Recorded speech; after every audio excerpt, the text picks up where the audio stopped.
19 of Decipher Road to 100. We are on the last 12 or so albums of this majestic 100 album listening experience. It's like more so like 102, 103. But DJ, what is the lineup for episode 19? Okay. We got Little Simz with Drop 7. We got Childish Gambino, Bando Stone in the New World. We got Ka with The Thief Next to Jesus. We got Skyzoo, Keep Me Company. And the last one we got is a collab project with Apollo Brown and Crimeapple. This, Not That. That's what it's called. Okay, so let's get into Little Simz. Don't really have a lot for this one. The project sounded like a lot of demos. Yeah. To me. They were cool, but I think it was more so like to be like, okay, I'm on some new shit. Cause her project Lotus is dropping June 6th. Her new album is dropping June 6th. So I think it was just to show like, all right, this is kind of the bag I'm in. It kind of felt like Black Panther soundtrack-ish. A little Tierra whackish in reference to like the way that she was bouncing flow wise. And like I say, Lil Sam's been dope. I haven't heard a bad Lil Sam's project since the Gray Area. So it definitely wasn't bad. It just felt like some cool demos. I gave it a 7.8 out of 10. Mood Swings was good. I think Fever was cool. But it was just so fast. Yeah, I mean, she dropped 7. She literally dropped a 7. That's how I feel. And it was 15. Yeah. I gave it a 7.8 out of 10. I gave it a 7. And I'm grading it on a curve because I was like, okay, well, I can't say it was short because so was Daytona. But the beats were good. She sounded good. They just the songs were just they didn't feel complete. It was just cool. Yeah. So I give it 7.8 out of 10. She's definitely talented. I'm excited to see what Lotus sounds like. Yeah, I mean, I never call this project bad because she's way too talented to be like that shit garbage. Like, nah, like she definitely still got it. But it just, like you said, sounds more experimental. Just stuff that she's throwing out there to test the waters. And then she's seeing what works and what don't work. And then, drop the album with, then do the completed sound. So I'm excited. Either way. I still am a fan of Lil Simz. Like you said, I have not heard a bad project or really a truly bad song since Gray Area.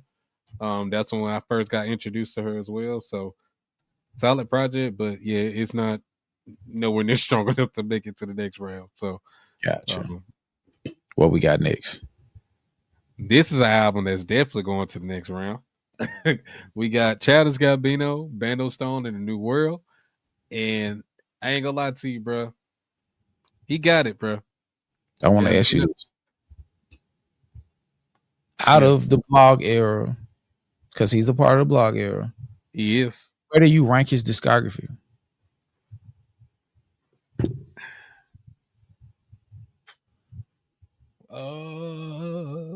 And I mean like top 5, top 10, top 3. No, it's not. No, it's not top 3 or top 5. Definitely top 10 for sure. I give you that. I could see somewhere in the top 10, maybe from 6 to 10 somewhere. But yeah, it's not cracking the top 5. But he's very talented though. He's good. And he's been consistently good throughout his entire career. Like, I don't ever remember hearing, to my knowledge, so great. I haven't heard all of his music, but the stuff that I have heard, everything has been really good. Like, I've never heard a bad project from him at all. And I like how he can. Go ahead, keep going. My bad. I just kind of like how he tries to experiment with different things. You can hear his influence. You can hear how he's influenced other people, like maybe working behind the scenes, help working, like writing and things like that. You can hear it, bro. Like, he's definitely not no one-off artist. Like, I feel like he's solidified enough to where he can, make some claims. He can. But I definitely enjoyed the project. A lot of songs I like. I gave it a 8.3 out of 10. Personally, some of the songs I liked was on Lithonia, was really good. Survive featuring Chloe. I think that's a radio single. I like that song. In the Night featuring Georgia Smith and A. Marie. Love that song. Yoshinoya, fire. He wrapped his ass up on that. He definitely throwing shots. I don't want to say who he throwing shots at because that's gonna lead us down a rabbit hole. But You just tell me. You tell me. but he definitely pew pew pew. You know what I'm saying? Pew pew pew. Like yeah, he doing that on that song. Um, Another song I like was on We Are God, but my favorite song on the whole album is A Place Where Love Goes. Bruh, that song, the first time I heard it, I was just like, that's it. That's the one. I don't need to hear shit else. That's the one. That's the one I take for this song. That's the album cut song. Like, that's the one. I love that song. Hands down my favorite. And I have basically the same list. Lithonia, Survive, Steps Beach, Talk My Shit, Real Love. In the Night, I had that one in parentheses, Fire. Yoshinoya, I think that's how you said. I said, sheesh. She was crazy. No Excuses, Cruising, We Are God, and A Place Where Love Goes. This was a really good album. And what it made me think about, he got this, he got Because of the Internet, he got Awaken My Love, he got the one I think is titled Alta Vista, I think. He got this, and the I think is it Maui or he had like an EP, but his discography is very strong. Yeah. Like he may not have like I guess unless we're considering like Because of the Internet like a classic, but he has so many really good albums. Then that's why I was saying like his discography is really strong, and I like that he never shows up the same person. Yeah, I think that's another indicator of a great artist. Like you don't show up the same, or you're willing to attempt to be different. It may not be as far different as Childish Gambino, because you can show up differently within the same genre. Like he's genre jumping. Like Because of the Internet was hip hop. Awaken My Love was some whole other shit. Alta Vista was some whole other shit. Bando Stone in a New World, some whole other shit. You know what I'm saying? So it's like he's a great artist. He may not be particularly like super duper stellar in any one thing, but he's pretty to really good at everything. Yeah. You know what I'm saying? So good album. I gave it an 8 out of 10 with an asterisk, which gives me special notice to go back and listen to this again. And also, I think the asterisk also stands because it was classified as pop in Apple Music.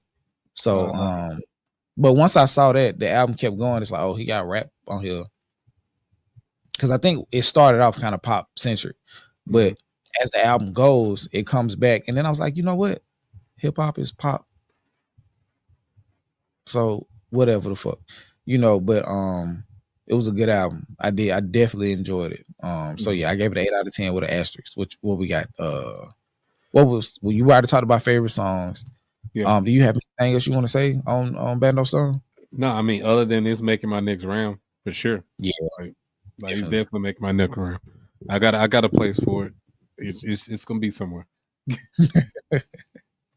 So we can go to the next one if you're ready. The Thief Next to Jesus. Oh yeah, bruh. This one heavy, bruh. It's beautifully heavy. Tragic. I saw somebody comment this, not pertaining to this, but it's like, is it beautifully tragic or tragically beautiful?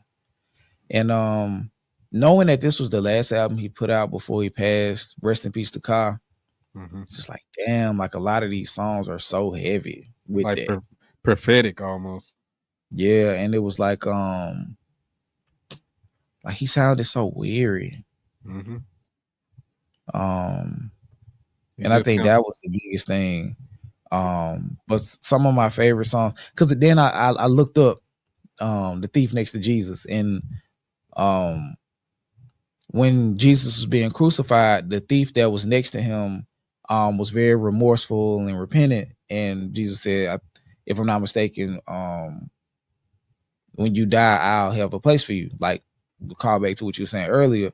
So this is kind of how it feels like he was going through what he was going through. And it was almost like he was trying to make amends. Mm-hmm. You know, some of my favorite songs, or the songs that stood out to me, was Beautiful. I don't know the acronyms, but BWBB. I can't remember what that song was. Borrowed Time, Broken Rose Window, Cross You Bear, Fragile Faith, and Him and I. This album was really good. And one more thing, to the next album, if it's in this order, Skyzoo said something referencing Ka in his album. And I thought that was very interesting. We'll talk about that off camera. Okay. But yeah, go ahead. Well, yeah, definitely. When I told you, I was trying to listen to it at work, but once I heard that first song, I'm like, I'm trying to do reports and shit. Then a call came through as I was trying to listen to it.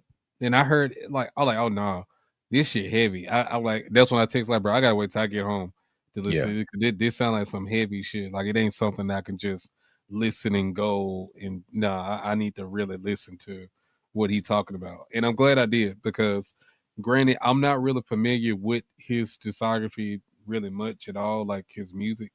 But I will say I did enjoy this project. He did sound very tired, like you were saying.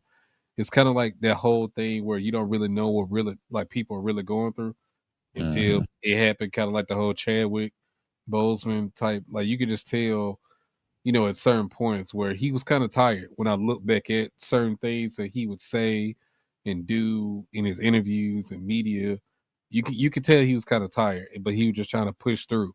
And that's what it sounded like on this album to me. But even through like the weirdness and just the heavy kind of like subject matter, he did find place to rap. Okay. And he was rapping. I love the song Bread, Wine, Body and Blood. Yeah, that's BWBB, yeah. Oh, duh. Yeah, Bread, Wine, Body and Blood was fire, bro. That was you wanna what? Do you want to do an album review on this? Because as we're covering it, it's a lot of religious symbolism in this album too. I mean, we could do it just for the strength of like content, but I don't know if I would necessarily want to revisit it again because it's so heavy. Yeah, so I mean, but if you want to, I'm down to it. You know what I'm saying? Because I think there are gonna be maybe 10 or so, maybe even 15 albums that we pull from this. Yeah. And like table for like later reviews. Yeah. Because I think I do want to shine a light on some of the albums that came out last year, especially after we finish the Damn series. Because I don't know what we have after that. So I think that'll be a good time to do some album reviews, especially if just depending on how 2025 is going hip hop wise. Okay. Well, just come back to that later. Ask me later. Got you. Ask me later. But as of right now, I don't know if I necessarily want to revisit it right away. But like I said, I did enjoy this album. I don't think it's making my next round though. Okay. But I did enjoy this album. Like I said, Bread, Wine, Body, Blood was fire. Testimony was fire. Collection Plate, I love that song. Lord Have Mercy was fire. And Cross You Bear. That was the last one I liked. Very good project. I gave it a 7.8 out of 10. Okay. It's right down the cusp, but it just, as far as just like the replay value of it, it just kind of leave it where it's at for me. Like, I respect it, you know what I'm saying? As, you know what I'm saying, his last body of work, and I respect it for the stuff I did like, but we'll probably revisit it at another time. But right now, because I gave it an 8.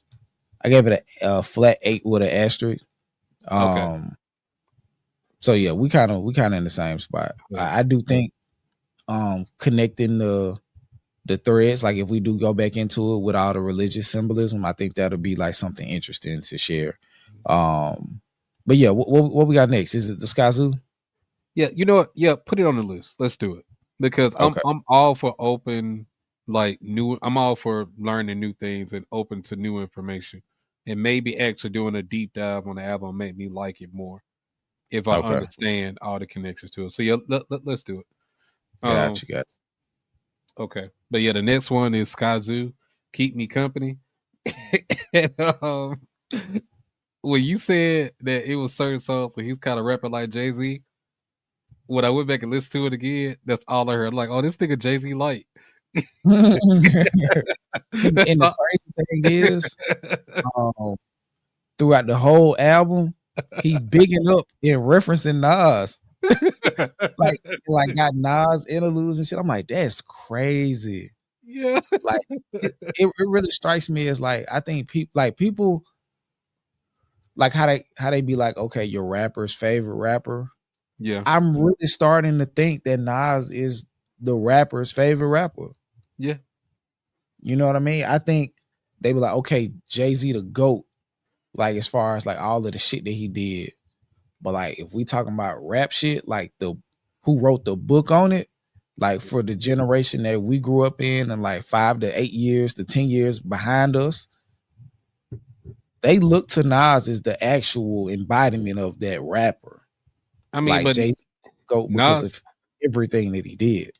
yeah, but Nas checks all the points off. I mean, he checks Yeah. off all the boxes. Rap shit, classic albums, like discography in general. And then now, later in his career, he's starting to venture into the more the business side and making better and bigger business moves.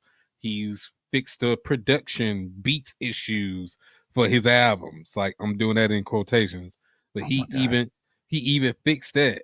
He never had to fix the rapping because he's always been great at rapping. He's always been great at storytelling. So what else y'all need him to do at this point? I mean, truthfully, he'd probably out of the last 6 hours he done gave you, he'd maybe gave you a classic and a half out of them 6. I'm not gonna lie to you. Because Magic is different. Oh my God, bro. That's what Oh I'm saying. That's what I'm saying, bro. So I'm just like, it's I think he got a classic from the King's Disease side. If not a classic, I don't close know. to King's Disease 2, I think it's 2 or 3. Because 3 is King's the, Disease 1, he was getting his feet wet. yeah, it went backwards. It went 3, 2, 1, I feel, as far as which one was the Okay. best. Okay. I can get with that. And then Magic was 1, 2, 3. 2, 3. Mm-hmm. Okay. I got you. Yeah. But tell me about the Skyzoo. What we got on the Nas. Yeah. Overall, at first, I'm not gonna lie to you, on first listen, it wasn't really anything that kind of caught my attention. So I had Mhm. to go back to it. I actually, didn't go back to this for maybe like a week and a half. It took me a while to come back to it because when I first heard it was just kind of like, typical New York nigga. Like, it's like that's what it sounded like. Boots to the ground, tail to the ground ass nigga. That's what it sounded like. But when I went back to it later, like with a different, like clearer mind to actually intake music, I actually appreciate it a lot more now. I do. I think it's a really good project. He was rapping really, really well, especially on the song Esoteric. Yes, Bruh, sir. Yes, sir. Esoteric is the one, bro. He was rapping his ass off. I love that song.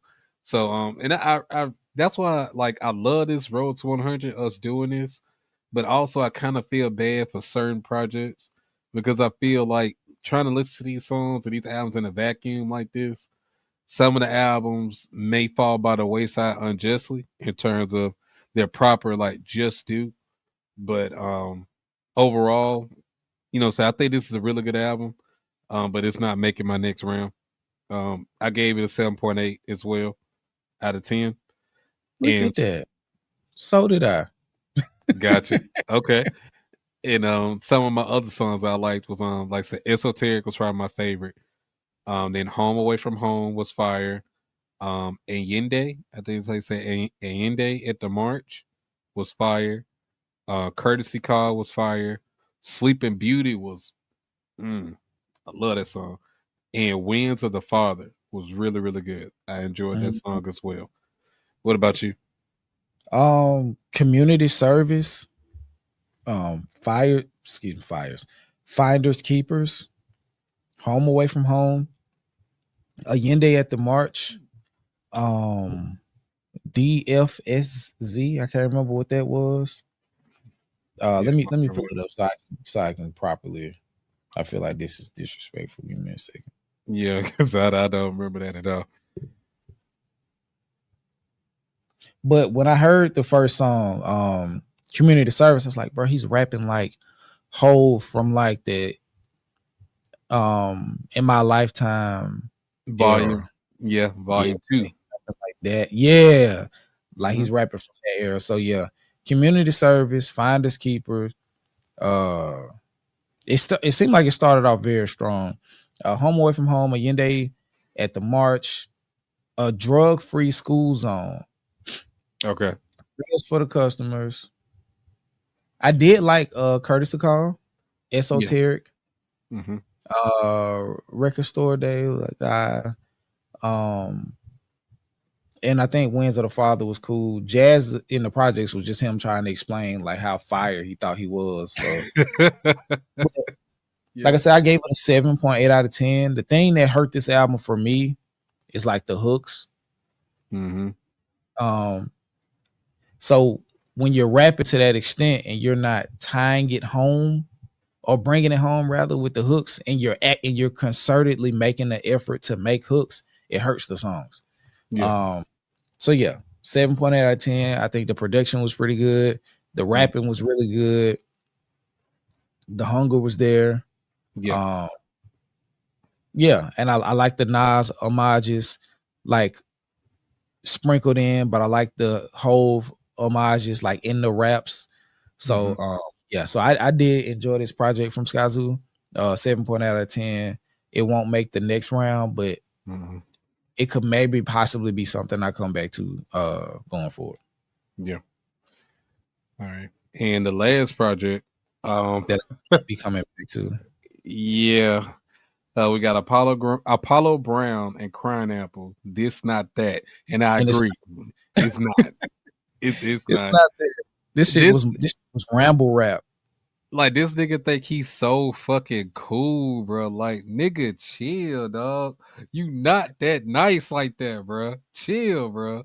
Like look, I can hear the potential here and there.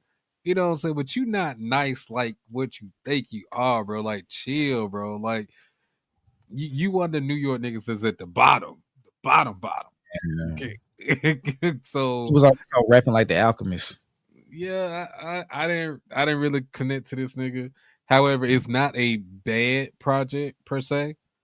It's not bad, but it's just not as great as he thought it was, in my opinion. It didn't do much of anything for me. It was like you said, it Yeah, wasn't bad.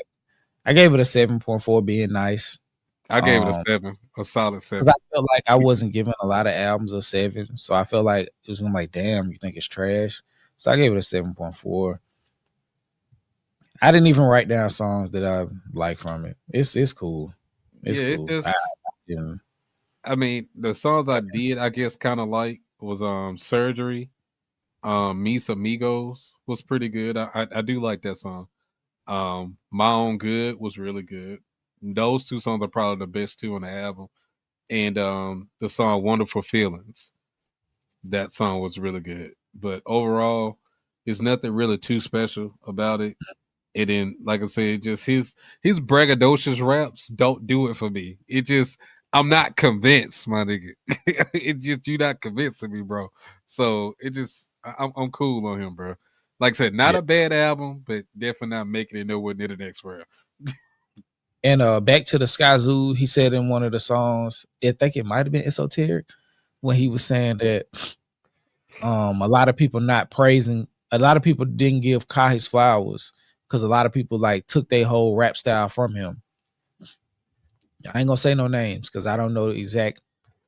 Who you talking about? Um, I got a strong idea, but I don't know when the people came out, so I don't want to speak because I understand we got a platform now, so I Mhm. want to be mindful of what I say. But there are some artists from this Road to 100 that once I heard Ka, after I heard Skyzoo and he bring that up, I was like, oh shit. I think I've heard like 4 rappers distinctly rapping in the Kaz exact style over some of the same type beats. Mm-hmm. So yeah, I say that to say when he said that, I like my ears immediately perked up. I was like, damn, that's it. It's crazy how that line up. But yeah, I just wanted to bring that up because I forgot when we was talking about the actual album. Yeah. Is that it for 19? Yeah, that's it. All righty, y'all. We about to get into the last episode. Oh, that shit is crazy. The last episode of Deciphered Road to 100 Season 1. I think I can say that now. But Season 2 is coming. Yeah. But I'm Skip. And I'm DJ. And we'll be right back, y'all. Yeah. Peace. Knocking them out.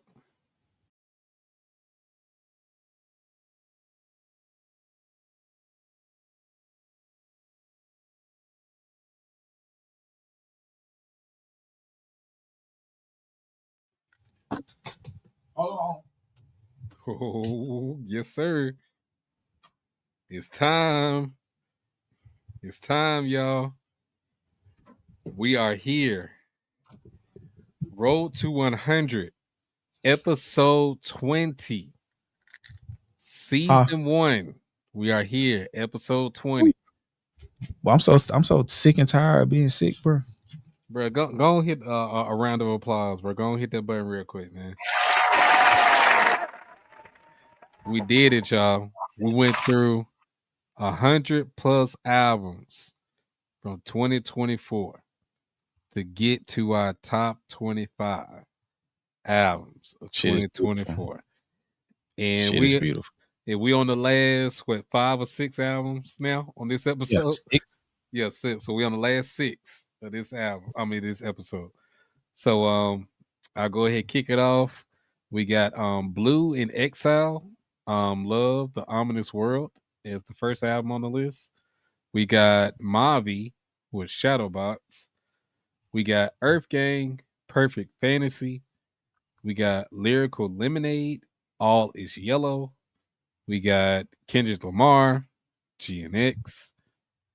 And we got Bodie James and Nicholas Craven, The Penalty of Leadership.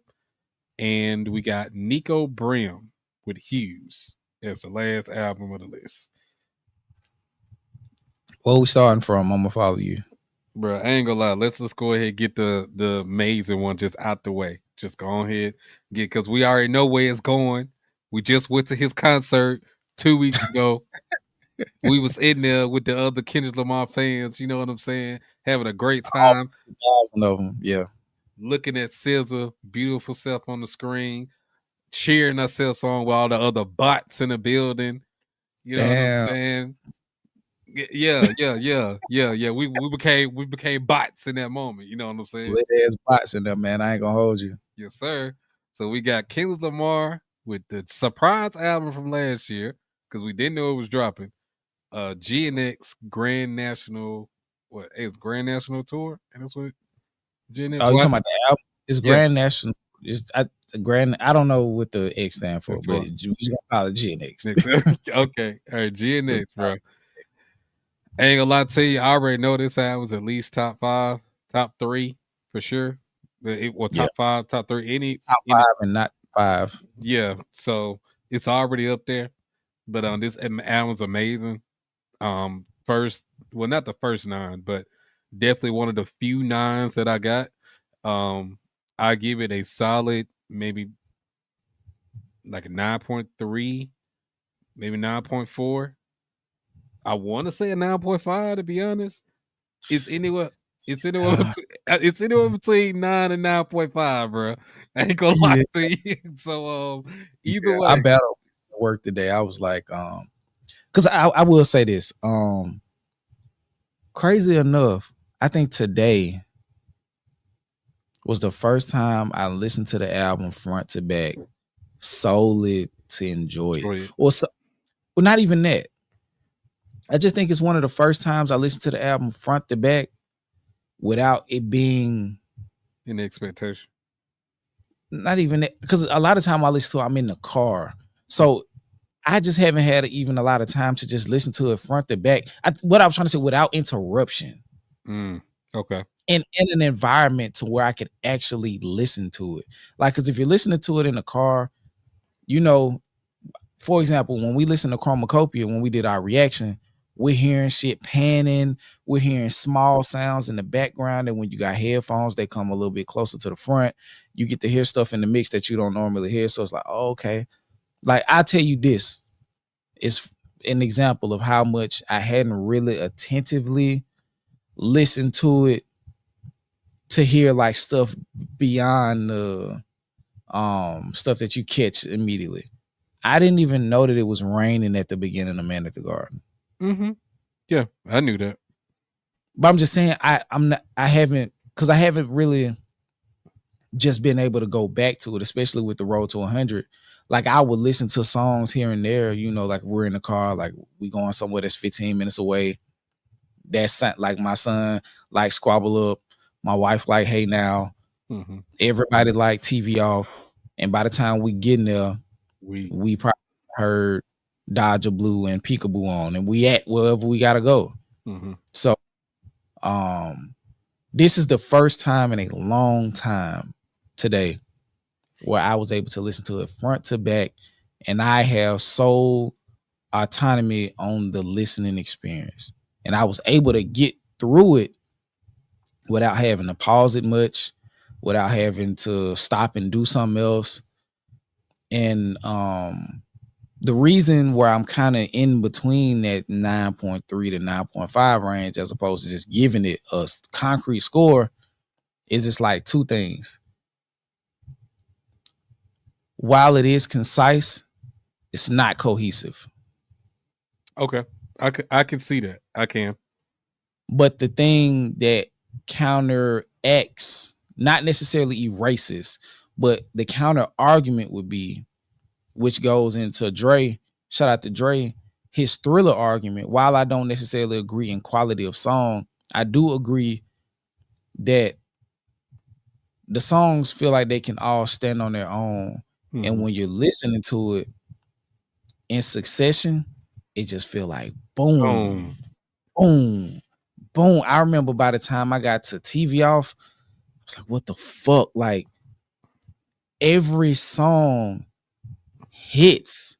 Like, I know some people are like, yeah, I don't really like GNX. I don't know why. Yeah, I don't know why the fuck. I don't know what you heard. I don't know why the fuck you don't. So like, every song is just boom. It don't let you. And the thing about this album is it keeps you on your toes, because it starts with Whacked Out Murals, and it's like it's got energy, but it's not over the top. And by the time it gets you to that point, he's ending the song. So then you go into Squabble Up, it goes up. Go into Luther, goes down. Man at the Garden mellows out. Boom, Hey Now. Then it comes a little bit back down with Reincarnated. Boom, back up. TV Off. Back down. Dodger Blue, Dodger Blue. Then Peekaboo. Kind of. Then back down with Hard Part 6. Back up GNX. And then mellows out again with Gloria, but ends on a crescendo. And I'm listening to the album. I'm like, bro, this production is really good. Like, it's so much happening. It's like, it's almost like the album is like different universes, like in a fucking multiverse. So it's like just getting different elements of him all at the same time. It's just like, so one thing I will say, the album felt overwhelming in a good way. Yeah. Because by the time I got the TV Off, I was just like, wow, like, I see why this nigga thought he could do a stadium with this album, primarily being the album he's running with. And do you know what's so crazy? I definitely agree with everything you're saying. And with it being so overwhelming and kind of like powerful in a sense. Yeah. The album is not even an hour long. It's 44 minutes, bro. He packed so much in 44 minutes to me, in my opinion. He gave you everything you could possibly need. Everything. Yeah. You need Rare Introspective. Oh, we got Reincarnated. We got Hard Part 6. We got Gloria. Like, oh, you want turn up? We got Hey Now, we got Wet Dot Murals, we got Peekaboo, TV Off. What else you need? You want love songs? I give you Dodger Blue, even though that's a really a thugging, game banging song. But I give you Dodger Blue and Luther. What else you want? Like, he give you everything you could possibly want from a project.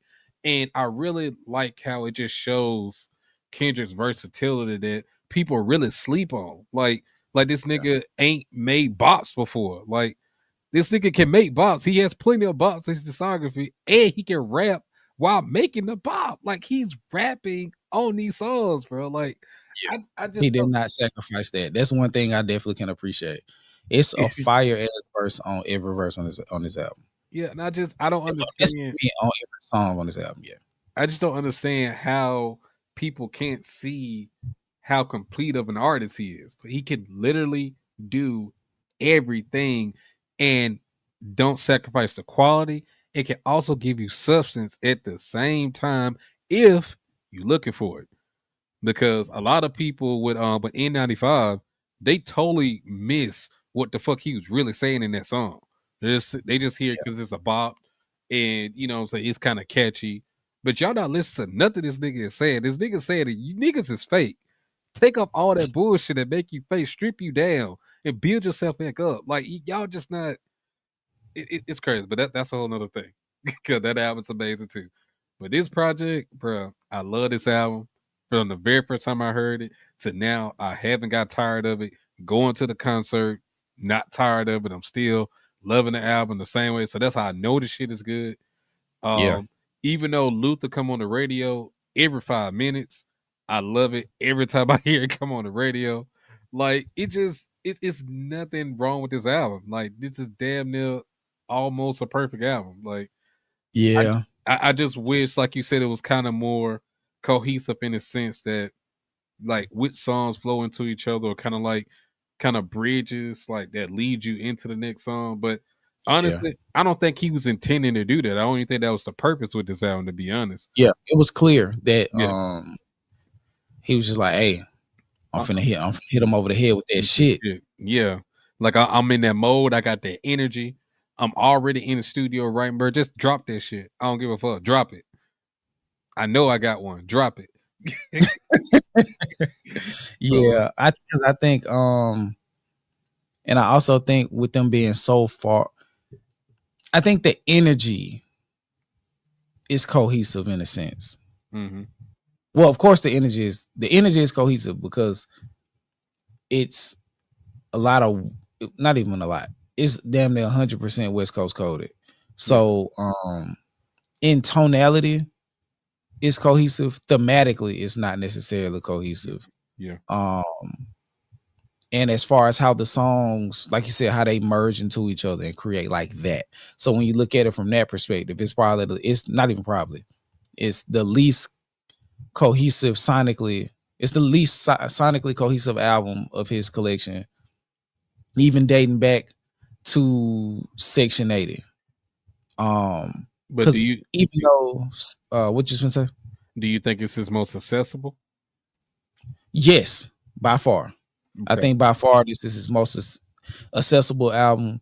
Because the crazy thing about it is, like, people would argue that Damn was accessible.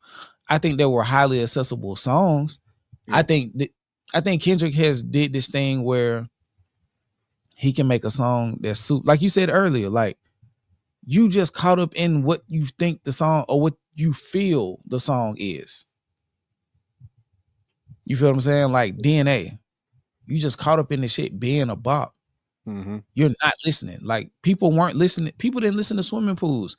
People didn't really listen to Don't Kill My Vibe. Mm-hmm. You know what I mean? And I think this time he was like, you know what? I'm gonna give y'all the energy that I feel like y'all are getting from these songs. Mm-hmm. I'm gonna just make sure the lyrics meet that energy from the perspective of you're gonna get it. Yeah. And I feel like with that, it'll resonate with you more. Mm-hmm. I'm gonna come down a tad. I'm gonna meet y'all. I'm gonna rap still, but I'm not gonna hide anything in the lyrics. Yeah. And the songs that have that, I'm not even doing it at a small level. Like Man at the Garden, that's a album unto itself, tonally and thematically. So is Reincarnated. Part 6, he's rapping in multi-syllables the whole fucking song. He's telling a story about brotherhood, connectivity, all of this stuff. Gloria, great ass metaphor. Some people saying, is he talking about witness? Like, no, he's talking about his pen, and then with him and SZA, their connection to that they're sharing with the song Gloria is they're both prolific writers. So not only is she singing like as his, like his spirit kind of, but also from her perspective, she's showing an appreciation through her connection to Gloria as well. I gave you life, nigga. Yeah. And I think that was like, she was speaking as the pen, but I think like at the end of the song, like the last version of the hook she did, she said, "This song talking to me." You know what I mean? So I'm like, okay. So not only is she speaking from the aspect of the energetic connection that Kendrick has with Gloria, like, damn, I'm hearing the beat, I being Gloria, and I want to pin some, I want to be a conduit for helping you get this shit out. But also I think SZA was having like an outer body experience while recording the hook. Like I think, like I don't think that was written down. You know how on the Untitled on Master 2, with Tripping and Falling, how she basically got her own little verse going into the chorus from Count Me Out. I wouldn't be surprised if SZA got her own verse into that song like that. I definitely wouldn't be surprised by that. Like if she got her own version of it in a sense where, like, I don't know necessarily she would have a conversation with her pen, but maybe she's just in the song herself. She is the pen in the song, and she just kind of going into basically what is being relayed through what she's doing on the paper. So it's something like that. I don't know. But I wouldn't be surprised if she had her own version of that song somewhere. Yeah, because Kendrick said that was her favorite song. So so that makes sense. He said it while it was on tour. But yeah, I gave it a 9.4 out of 10. The only thing holding it back, because I think like with Section 80, and then we can go to the next album. Section 80, it's diverse sonically, but the campfire narration ties it all together. And I think that's the thing that, if I won't even say that GNX is missing. Well, hold on. Because we got to go back and revisit this, because I remember you mentioned this when we was doing the Reincarnated breakdown with the Latin, or I think it's the Latin like excerpts at the beginning of certain songs. It's recurring, but it doesn't necessarily like, and that's what I'm saying. Like if we do an album review on this one, I over time listening to it, because it's been so long since we had that conversation. It doesn't go anywhere. Okay, gotcha. You know what I mean? Like when you listen to Section 80, like he at the campfire and he's like speaking on shit that's happening in songs, or that's going to happen in songs that haven't been heard yet on the album. Like it's tying shit in. Like To Pimp a Butterfly, the refrain through the album is him working his way through the poem. Like Damn is him and his cousin Carl having a recurring conversation about him finding himself through spirituality, religion, and then understanding himself and how the people are cursed and all this stuff, and just how all of that is baked in to the wickedness of weakness. See, Damn is so layered because it has multiple storylines. You know what I mean? And then Good Kid, Mad City is this linear movie-esque type album where everything is contributing to the ultimate plot of the ultimate plot of the story. And while like I feel like the mariachi singer, I feel like that's just extra seasoning. I don't feel like it's a narrative plot. I just feel like it's extra seasoning. Okay. You feel what I'm saying? And like you said, he didn't try to. He didn't try to do that. That's not what this album was. And I think that's why he picked these songs, because they slap so hard that they don't need a thread. You know what I mean? But if I'm comparing it to another album that came out this year that, we've been talking about, it has all of the things. Like that album is so sonically cohesive that you don't need a narration or skits or nothing like that because the music does it. Like that album in particular sounds like one long ass song if you don't look at the track list. Mm-hmm. You know what I mean? And it's like a distinct break in each one of these songs, but the songs are so good. The songs are great. You know what I'm saying? But yeah, I got it at number 2. Mm-hmm. Yeah. Mm-hmm. Pending how I feel about the 3rd and 4th album. But yeah, man, this is a great fucking album, bro. This is a great fucking album. And people was like, yeah, this the worst album in his discography. And if this the worst album in his discography, I hate it for the rest of y'all niggas. Yeah. Oh, that's what people saying? Yeah. Oh wow. Nah, y'all stupid. So let's say y'all excluding Section 80, which is cool. So you got Good Kid, Butterfly, Damn, Morale, and GNX.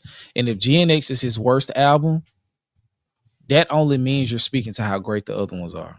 Mm-hmm. And if this is his worst album, and that just means his catalog is untouchable for a lot of these other niggas. Yeah. That means you automatically got to compare him to Kanye and Kanye, Hove, Nas, whoever the fuck else. You know what I mean? Like, it's just far as bodies of work. You got to put him in a level where people can't necessarily reach without a 15-year career of stellar releases. Mm-hmm. If GNX is his worst album and we're sitting here arguing, is GNX a 9.5 out of 10? You know what I mean? If he got 4 albums better than that, that's tough. Yeah. It's fucking tough. But yeah, 9.4 out of 10, top 5 undebated, top 3 debated on positioning and how I feel that day. But yeah, phenomenal album, bro. Phenomenal album. All right, well, we can go on to the next one. The next album was Blue and Exile. Love the Ominous World. Okay. Yeah, this project, I've never heard of him before. So this is my first, this is my introduction to Blue. And Exile is a producer. So I will say, it wasn't anything that just truly stood out per se. It's a good project. He had his moments though, where I feel as though he was rapping really good. And one of my favorite song on the album where I feel as though he got in his bag the most was the song called Precipitation. That song, yeah, bruh. That's when I really understood what he was trying to get out from that song. That's when I sent it to you. I'm like, oh nah, this song is one of those ones. Like he really getting off on that song. So that's probably my favorite song on the whole album. A song called Precipitation. Love is Blue is really good. Suge Knight, Chucks and Suge Knight. Well, actually 3 songs. Technically 4. Homies, Sugar and Butters, Chucks and Suge Knight. The storytelling on those 4 songs is amazing, bro. Those songs are really good to me, especially the song Suge Knight and how he was going about how he could have potentially been signed to Suge Knight, even though he was showing, he was telling you everything that he did during the time of being, with Death Row and all the interactions he had, the things he had to do without even being signed to them. You know what I'm saying? I really appreciated his journey through that aspect that he was like, I could have been signed to Suge, but he it didn't end up that way, and now I'm here, grateful and blessed to be where I am. I really appreciate the storytelling in that. And Chucks, like I said, Chucks is another one that's really good. Sugar and Butters is another one, and Homies. That's when the album kind of started for me, as far as getting good at Homies on down, because everything before that I was just kind of like, not really feeling it. But when Homies came on, it was like a run, like Homies, Sugar and Butter, Chucks, Suge Knight, that fourth song run, it had me in tune at that point. So I gave the rest of the album a good, you know what I'm saying, fair listen to.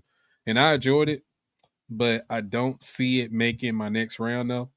Not saying Nah. that it's not a good album, because it is, but it's not enough to pull me into where it gotta be on my list. So Yeah. I gave it a 7.5 out of 10. I think that's fair in all honesty. But I mean, what you have? I gave it a 7.8 out of 10. Okay. Some of the songs, because I listened to another project he put out last year, Los Angeles, Yeah. with him and Evidence Yeah. as the producer. And I like some more songs on this one. I feel like this one was more I guess more grounded and stuff that was a matter of my taste. Some of the songs that I like from it was Smack, Chucks, The Ominous World, a song called Precipitation, Valley Kings, and Love is Blue. Mm-hmm. The Los Angeles album, it was like more of a street centric album. And not that I don't relate to that stuff. It was just, I don't know, something about it felt heavy handed to me. Like he putting too much on it, like putting too much sauce on it. It felt like the message was more important than the music to me. Okay. And not in a good way. Okay. It felt like it could have been an EP and got the same point across. Mm-hmm. And maybe some of the songs could have been better produced, ideas better executed. It kind of felt like a Bodie James album. With that, like, I have an idea and I just keep trying to nail, like I spend an album trying to make the perfect song. That's what it feel like. Okay, he just didn't reach that. Yeah. So I gave it a 7.8 out of 10.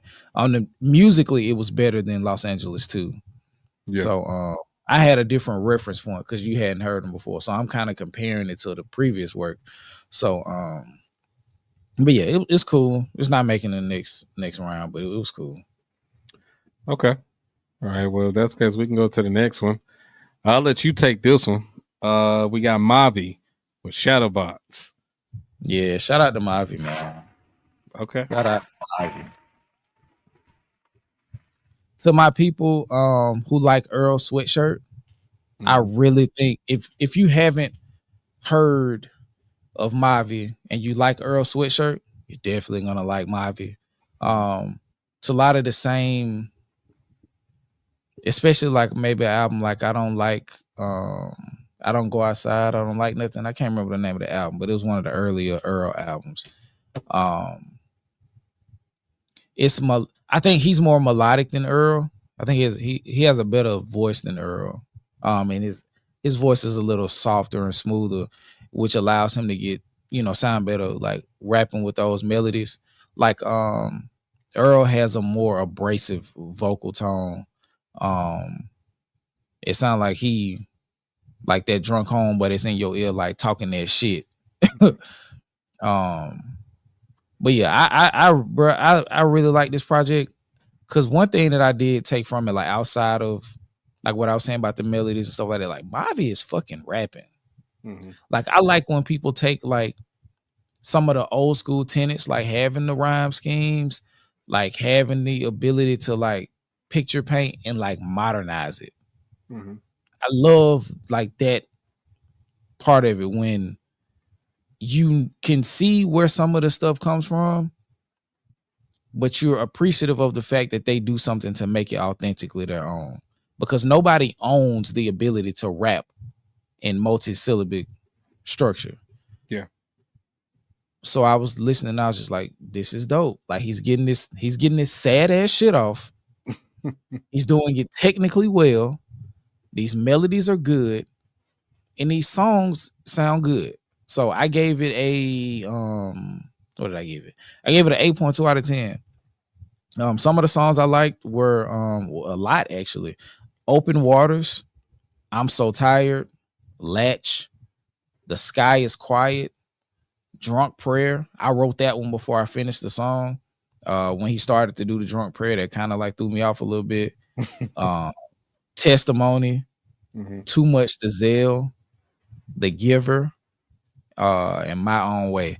I like this album because, especially like after listening to Vince, and I think that's why I compared it to Vince initially, or compared him to Vince, was because of all of the things that seem to be troubling Vince in dark times. And Shadowbox, and I can't remember the title of it. It's Shadowbox. Carries a lot of like, I'm trying to work my way out of something. You feel what I'm saying? Like, I Lay Down My Life for You by JPEG has some of those sentiments, but it's just way too chaotic to compare to that. And then after I said Vince, I was like, oh, it's not Vince. It's fucking Earl Sweatshirt. And so yeah, I say it again. If you like Earl, you'll really like this album from Ivy. I can't speak to the rest of his discog, because his first project the first project of his I listened to didn't really do it for me. But this is a project I can see myself having continued listens. I really like this project. Like I said, I gave it an 8.2 out of 10. With this project, I feel as though this is one of the, for me, unfortunately, a victim of the vacuum. Because I gave this album at least 3 listens, bro. And it just didn't get it done for you. It just didn't gather my attention. It didn't click with me. Not to saying that it was bad, because that's why I said I just wasn't feeling it. But I ain't want to like trash it or nothing. But because I can hear the potential in it, but it just wasn't enough, especially with this group, to be honest. With the other projects in here, it just wasn't for me. I guess in the time frame that I was kind of listening to it, because I didn't start listening to this project until last week. So okay. So I don't know, maybe I needed more time. Maybe I should have started on it sooner. So maybe if I didn't like it at first, I could have came back to it later, like some of the other albums I did. But it just wasn't enough to pull me into within this past week to be like, but I'm not gonna bash it or nothing like that, because I can hear the potential, but it just wasn't enough to, sway my attention. So unfortunately, it's not gonna make my next round. Honestly, I have an asterisk by it. Well, not an asterisk, but I just got like some notes beside it. Like, I think at some point I may revisit it later, because I don't feel so I gave it its true just due. So I'll probably revisit it at some point. But as of right now, it's not making my list. Yeah, he's like, come back to it. I think even if it's not for Road to 100, I think it's one of those albums that will. It's a slow burn. You'll come back. It's a possibility, I'll say, especially from what I know that you like. I think you'll come around to this album. Okay. Because I think he has a lot of stuff you like, because you're like a person who enjoys like the technicality of rap, a person who's actually rapping. I think if you get into like some of the flows that he's using, because I was like, wow, like you rarely see somebody like approach like the more sad, somber rap with technicality. It's more so like, I'm going to drag my words. And so like, just as far as just like rap skill, he was rapping at a high level. Okay. The melodies and the sonics, I was just like, oh, this shit good. Like, because I was kind of straying away from it too, because I remember the last time I listened to him, I was just like, I don't really like this. And I didn't give it another chance. But this, I'm glad that, I was kind of forced to do it, by way of the album we had on the list. But I enjoyed this album, so I definitely be going back to it. But what we got next on the docket? An album that was a pleasant surprise for me. It's Earth Gang, Perfect Fantasy. And I'm not gonna lie to you, I had to, I had my bias going into it, because I'm on Dreamville hate train right now. I'm not gonna lie to you, because I'm just not feeling them niggas, bro. I don't like what they doing over there. Shit ain't cool. I don't like it. So I thought, so they was gonna drop the ball with another project, And I will say Earth Gang really came through on this project, bro. They definitely showed their versatility because they was able to rap really well. They was actually able to make good songs. They was actually able to make I think honestly mainstream songs. I feel as though if given a proper light could break through on the mainstream in my opinion. Um they gave you introspective, they gave you depth. They gave you everything you could possibly ask for in terms of what you were looking for on this project. Now I know they're constantly always getting compared to Outkast. I mean, honestly, I don't really see the comparison that much, to be honest, really at all, to be honest. But I can understand how you may look at it that way because there's no other duo that does what they do in this current genre of like hip hop or just rap in general. Like there's no other like two-man group that do what they do. So I will say that.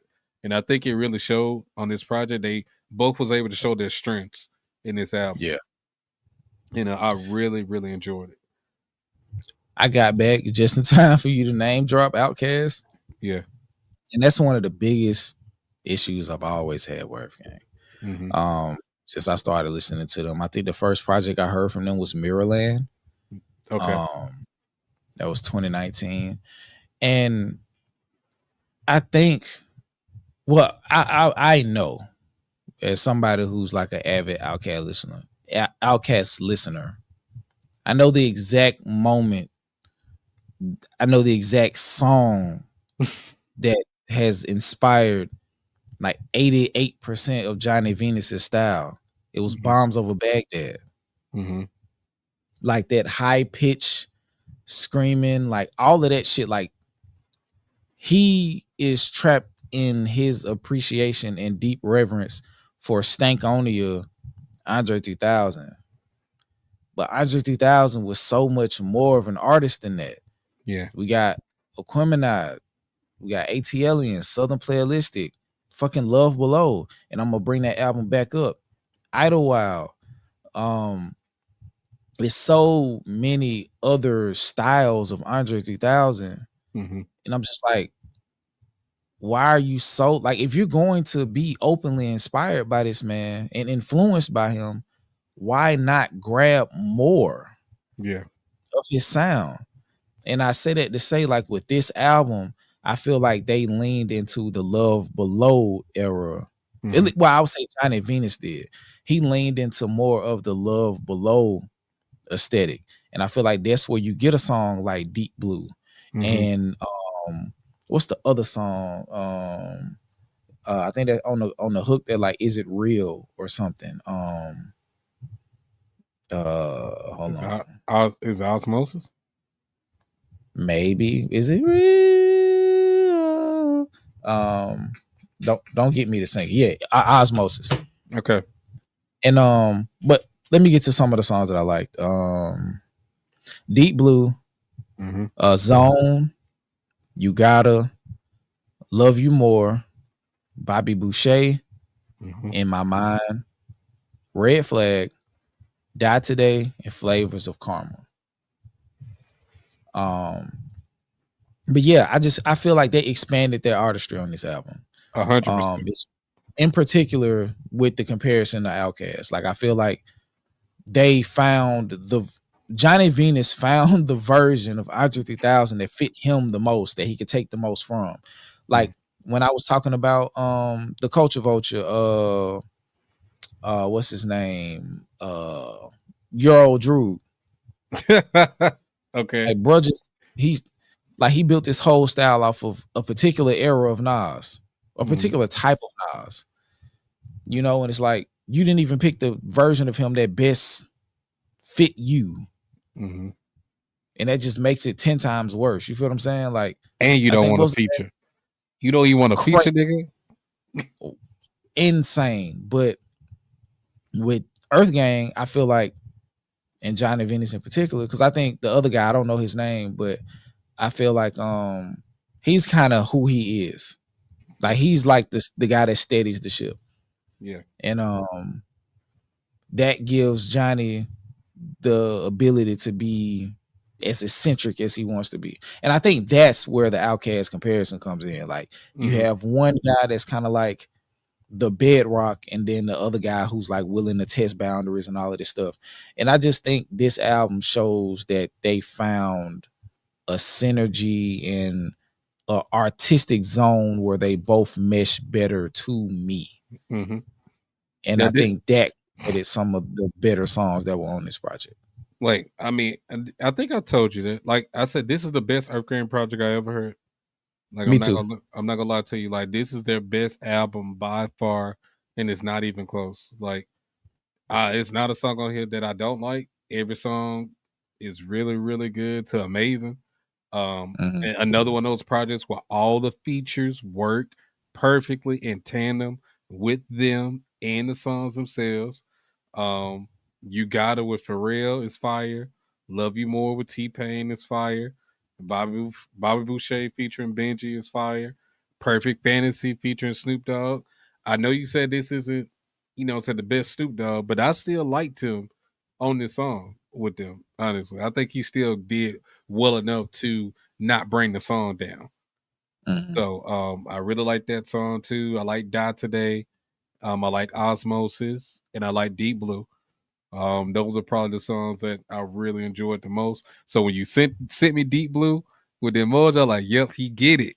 He get it, bro. That song is beautiful. Yeah, I was like, he get it, that bro. Song is beautiful. He get it. I was like, yes, he get it. Like, so yeah, I was like, it just made me happy that when you hear stuff that I already heard, I'm like, oh yeah. I'm like, yeah, he got it. He got it. What did you get this album out of 10? I gave it an 8.4. I gave it an 8. Yeah, because I don't know. I mean, yeah, it was good. Yeah. I think when we get to that level, we start to like defy the laws of physics a little bit. And I don't know if they did that enough for me. Yeah. But it was good. It was consistently good all the way through. Mm-hmm. It made it, like you said, some songs I like a lot more than others. Like I said, it's not lower than 8. The 8 is yeah. It's kind of like the floor. Yeah. Deep Blue and Flavors of Karma. You know what I mean? Those are probably my 2 favorite songs on the album. And it's ironic they kind of come at opposite ends of the album. They almost serve as bookends to me. It's a good album. Good contribution from them. Yeah. I don't know if I'll be checking for their next project, but I'll definitely listen to it when it come out. Like when I get to it, I'll definitely, I'll give it my undivided attention. Yeah. Okay. All right. Well, we can go to the next album, which is Lyrical Lemonade. All is Yellow. Okay. And I basically called this Cut, the album. That's basically what I call this shit. Cause yeah, man, it just features all over the goddamn place. And I actually really enjoyed this album. I'm not gonna lie to you. There's a lot of songs on here that I like. I wasn't expecting to like as many songs as I did. So now as far as Lyrical Lemonade, I don't know much about them personally, like in general, like what their styles are, like what they're what they do really. But if it's more so kind of like a DJ Khaled type thing, I think they definitely beat him in his own game with this one. I'm not gonna lie to you. So and it's not annoying at all. Like it's not this nigga yelling and talking on every song. So yeah, they let the artists speak for themselves, and they had a lot of good songs on here. Some of the songs I really liked was "Stop Giving Me Advice," Jack Harlow and Dave. I like "Equilibrium" with featuring Babytron and G Herbo. Babytron is fire, bro. Babytron is fire. I like Babytron now. I like Special featuring Lotto, Sway Lee, and Mine. First Night featuring Juicy J, Denzel Curry, Tizo Touchdown, Chose, and Lil B. Fire. Say Your Grace featuring Chief Keef and Lil Yachty. Fire. And I like Fly Away featuring Jid. Went stupid on this song. Jid, Ski Mask, Slump Guard, and Sheck West. I really like this project, but I really don't see it making my next round though. Mm-hmm. It's just a lot of cool little slaps, but it's not really a lot of substance, and it's just kind of like songs just kind of put together, really. So I can't really honestly say as an album as a whole it's better than some of the other stuff that's on here. But it's just a good time, and I don't think it's meant to. It's a compilation album. Yeah, I don't think it's meant to take itself too seriously. So I respect that. And what was on here was really good. I gave it, to be honest, like anywhere between 7.8 to 8. To be honest, Mm-hmm. I'm like I'm right in that range. It can be anywhere between those three ratings. But either way, I just like I said, still don't see it making my next round now. I got you. But some background on Lyrical Lemonade. It's the first compilation with All Is Yellow as well. But the first compilation album curated by Cole Bennett, the 27-year-old director and founder of Lyrical Lemonade, the company behind a decent chunk of the last decade's viral rap videos. And they made a music video for every song on this album. Oh, okay. I'll go check that out then. Yeah. And Eminem dropped Cole Bennett's name in Doomsday 2 towards the end of his verse. He kind of did like this, like the homophone multi entendre shit that he did.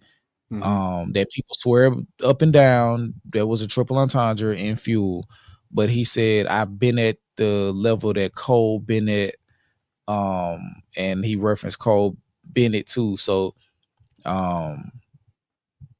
but Cole Bennett is the actual person, but then he's saying that he's been at the level that Cole been at, like J. Cole, because he mentioned something else.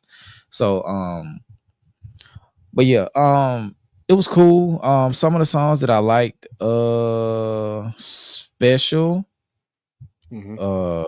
Say Your Grace, Doomsday, Fallout, Equilibrium, Hummingbird, and Stop Giving Me Advice. Was cool. I gave it a 7.5 out of 10. Like I said, it's okay. Like it's a solid album. It's definitely a solid offering. It seemed like, like a little 3-week excursion, call some people in the studio, you put some shit together, y'all vibe out, and y'all make an album and put it out. And do something creative. And the creative thing was the video. Because I did like how the features meshed. I will say that. All the features work together. There's a lot of weird ass people just based off name. Like they were able to do stuff that sounded good together. Yeah. And I appreciated that. Is it a song on here with with Doomsday Part 1 with Juice WRLD and Cordae? They was actually they was going back and forth on that, bro. I kind of I forgot to put that on there actually. They was going, and then of course Eminem, was solid on that Doomsday Part 2. Yachty did really well on Say Your Grace. Yes, sir. Yes, sir. I like that song a lot. But yeah, I just like I say, it's a really good project. I could definitely see it just being in like rotation or something. If I just want to hear something, put it on, I definitely listen to it for sure. But in terms of like ranking it, it's not gonna break through. Gotcha. And it's not a bad thing, you know what I'm saying? 'Cause like I said, I don't think it's meant to take itself too seriously. It's just a good time, man. And I respect it as that. So I ain't mad at that. But yeah, like I said, 7.5 out of 10. What do we have next? I think we got like 2 albums left. You got 2 albums left. We got Bodie James and Nicholas Craven with Penalty of Leadership. And I'm gonna throw a penalty of flag on the play for unnecessary album release. Too much product in the street. You're stepping on your shit. Bodie James, listen to me and listen to me well. I understand the play. I understand you putting out content so you can always have shit for your fans. You can tour. I get that. I get it, bro. I do. And I respect it. However, every one of these albums ain't gonna hit, bro. I'm just being honest. Because the way your style is, unless you show me something completely different on another project, it's the same shit. I'm just being honest. And that shit gets kind of repetitive, especially with your style, like your voice.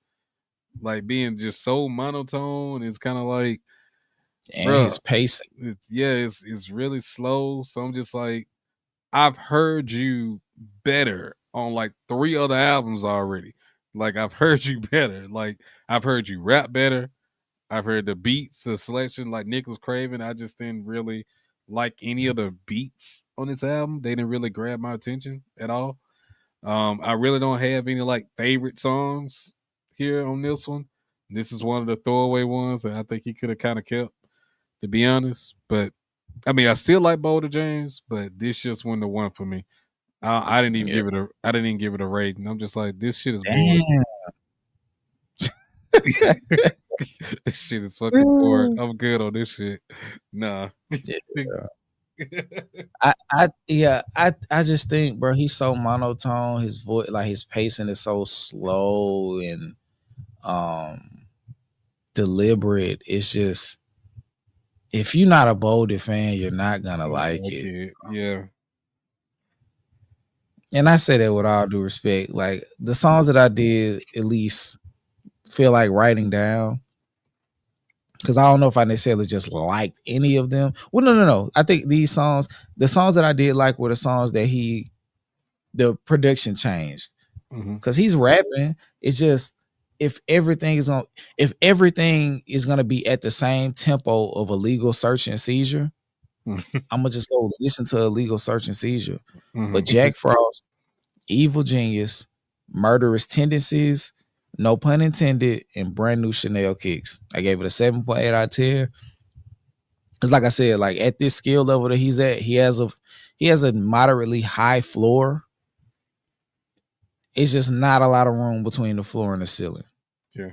You know, and like you said, like the shit just dumb repetitive. Like it's like, bruh. And then like his subject matter, the thing with this album, which made it not get super boring, was he had distinct changes in certain songs. Like some songs had completely different subject matter. It wasn't just, I got 40 for a cutie, and the Zena hit me up for 8 ball. It was like, bro, the shit just dragging, because that's how you rapping. Like you just rapping slow and methodical and just dragging shit. You know what I mean? And it's like, if you in the mood for that, cool beans.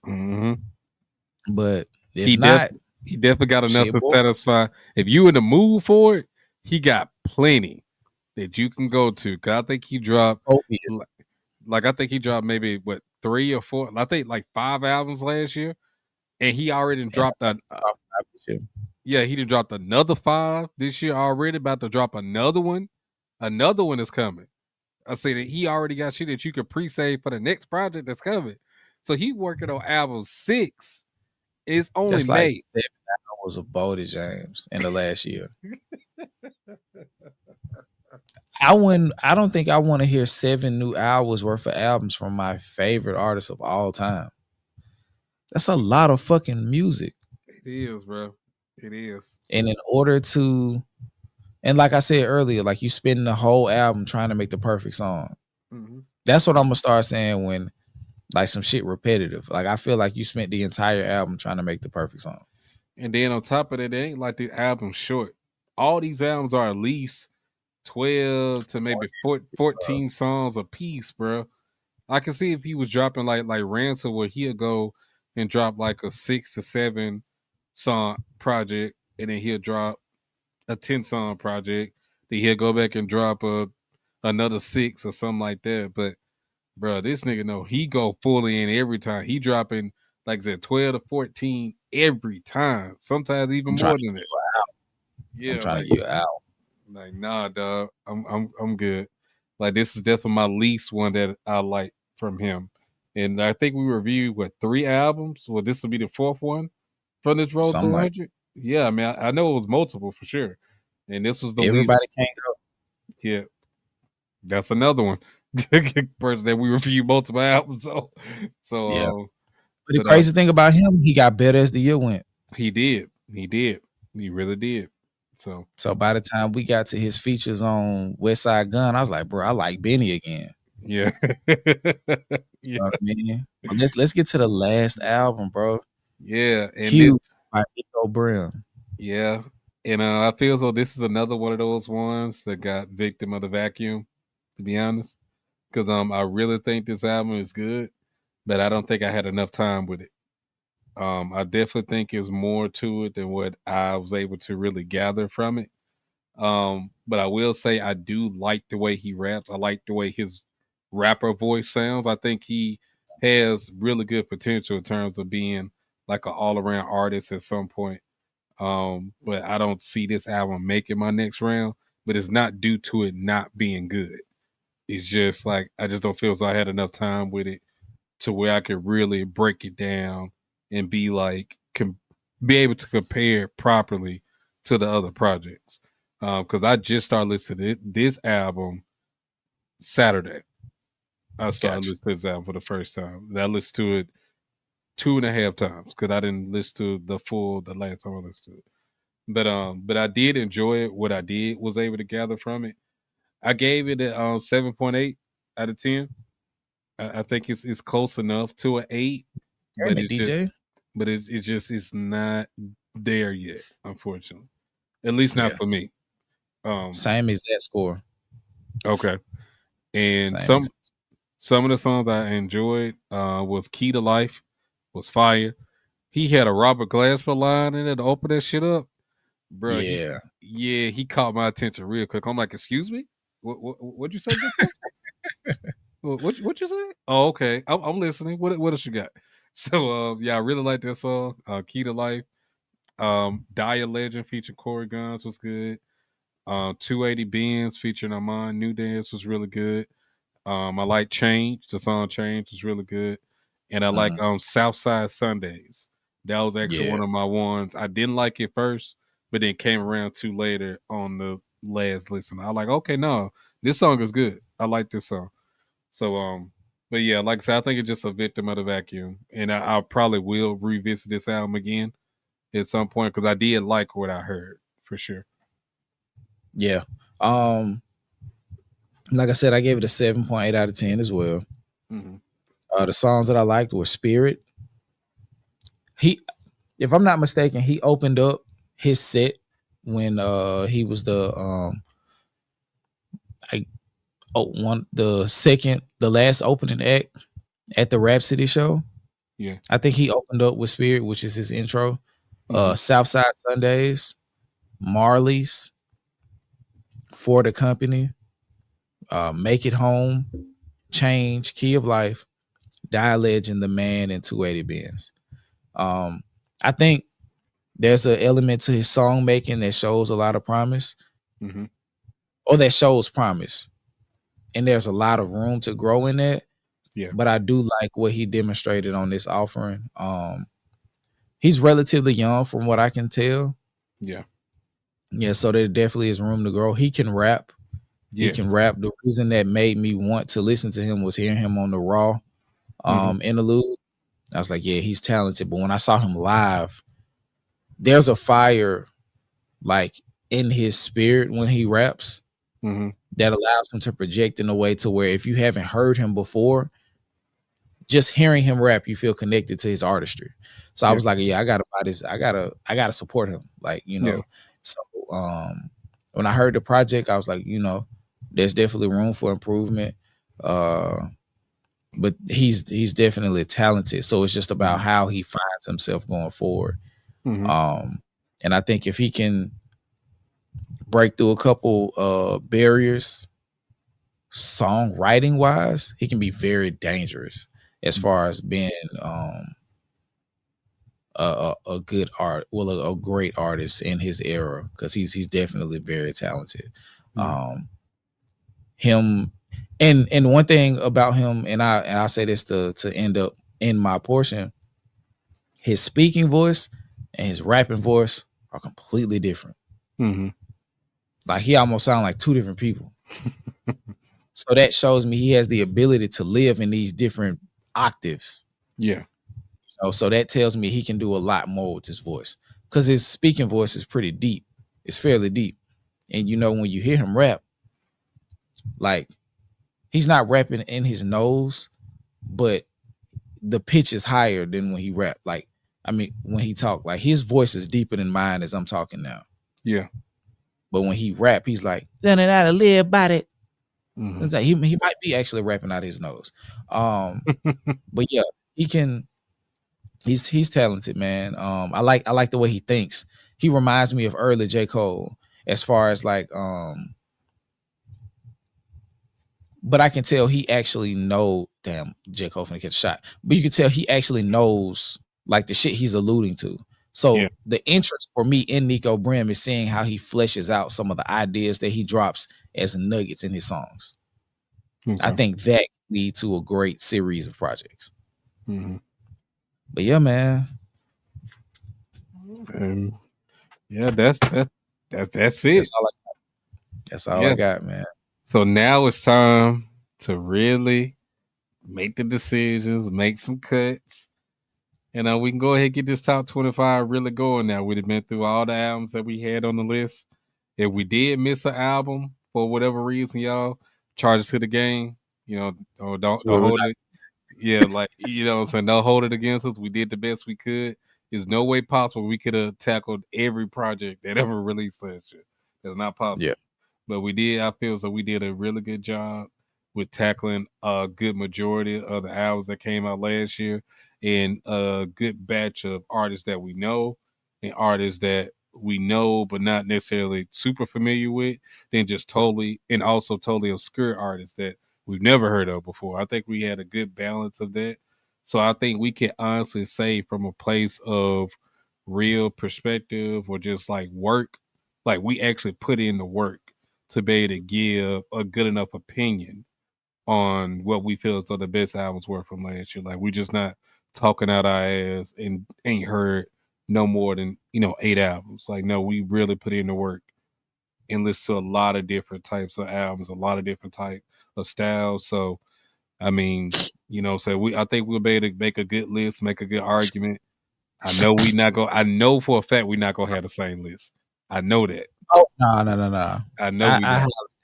I Yeah, think we not gonna have and the that's same the list. thing about this year's list or last year's list of albums, the 100 albums we pulled from. Yeah. I knew as I was going through it, I'm like, bro, it's just because I pulled the list from so many different places, and that was another thing that told me how diverse the list is that we're pulling from. Yeah. Like I searched mainstream sites, I searched underground sites, I searched like stuff that's in between, so I didn't just pull this list from one place. I think I went to like 5 sites to kind of compile this 102, 103 album list.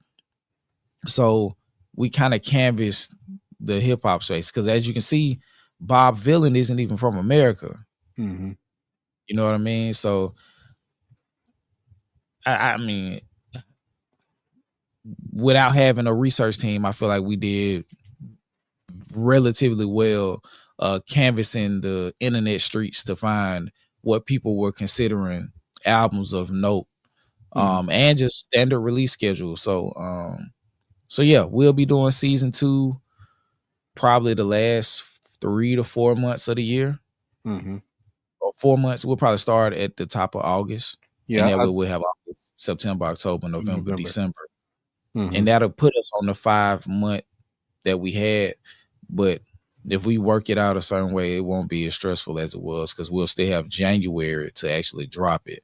But to and we're gonna close it out here. To the Dakotas, thank y'all for sticking in and rocking with us as we put this together. This was our first like large contribution as far as long form content in the aspect of happening over a series of months. Yeah. To our standard YouTube viewers, if you're watching this, you guys by the time you got to this, you've already seen everything, and if not, go back and check out the other ones. We're gonna drop them in bulk, so it may be 2 or 3 episodes per release. So let's say it'll be 1, 2, and 3 get released, 4, 5, and 6, however the case is. it'll be a structured release system as we work our way to to our 25 to 11 episode, and then we'll do a top 10 episode that'll be live. But 25 to 11 will be pre-recorded in studio so we can get the proper respect it deserves, and we'll do the live version of 10 to 1 so we can get, I don't know, we might shoot both of them and then like have a post show recap. Because I think I want to do that. I think I want to like put some effort into those productions. So so I said that to say we'll drop these on YouTube and hopefully they'll stir up the engagement and make people want to come watch them and then want to come see what our ultimate top 25 list is. And then we'll drop those as a well-produced video because I just feel like I got the itch to produce some shit. I want to actually get you in studio and record those, but I'll probably cut this last little 4 or 5 minutes out. Maybe not. I always say that and never do it. But I'm Skip. And I'm DJ. Thank y'all for tuning in to season 1 of the Cypher Road to 100. And until next time, we out of here, y'all. Peace.